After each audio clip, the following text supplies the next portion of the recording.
Every day, it surprises me the number of people I see on the streets of Nairobi. They could all be artists. And for the longest time, whether you're a graffiti artist, a musician, a filmmaker, a poet, we never really had a place where we could go and just do what we do. It was really difficult to find a place where we could work and collaborate with others. And I think we finally found that place in PAWArt10.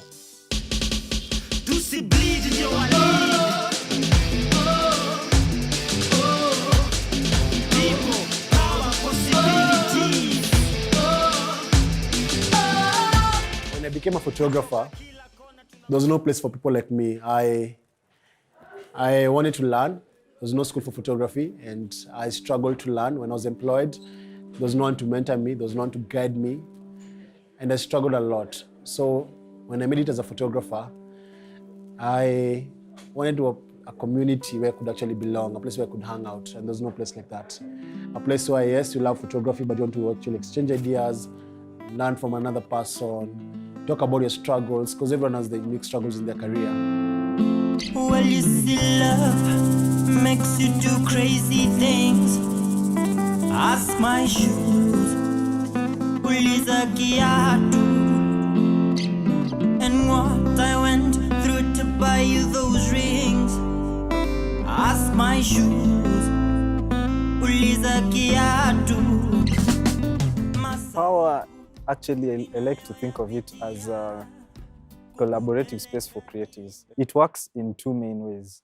The first way is by offering a platform where people can come freely and interact with each other. And these people are the creatives.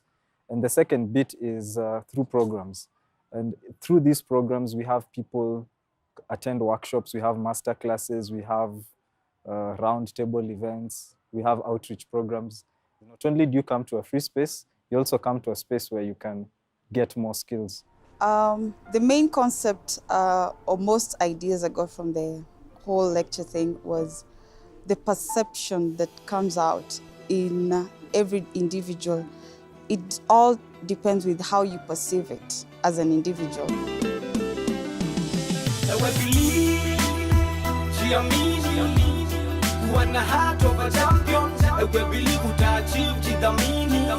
We want to see a thriving youth in the art industry. People who are able to voice out whatever is going on in their community and also make a difference. Basically, sini wale, it happen to move on. Mtaongeza unga to 250. Tutabai, wanipata, tutabai wenye safari kana nani? Ni sisi tushazoea suffering alafu si move on, alafu tuna blend in kwa suffering. Wanipata? But kama Power ingekuwa speak off kitu ka hiyo, hakuna penge speak off. She cuts her dress a little more shorter, wears it a little more tighter, and to get a little more into the mood, she pushes the needle a little more deeper.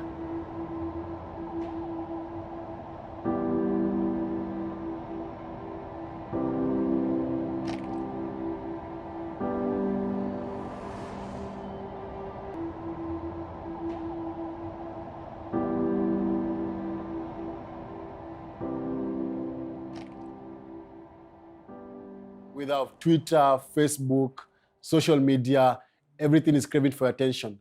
And so in such a busy world where most young people don't even read, you need anything to reach them. And so Power exists to actually use pop culture to pass on the message. Is it about hope? Is it about reconciliation?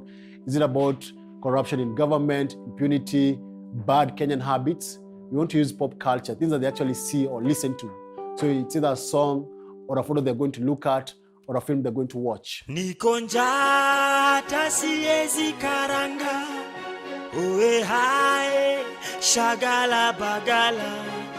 Niko tayari kulipa gharama, sitasimama maovu ya kita. And it's really cool that you're able to actually be right in town next to the monument. So people when they're passing by and they see it, it's really nice.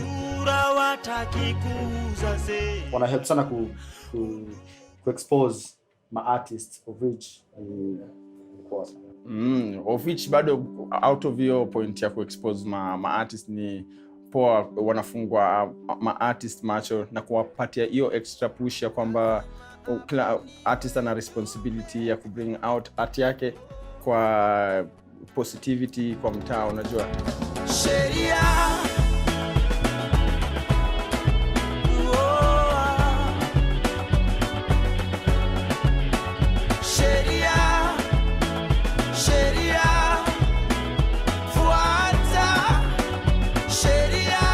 If we could be able to replicate the same to other parts of the country so that people are growing from where they are without having to feel they're left out or they don't have access to these resources just because they don't come from Nairobi.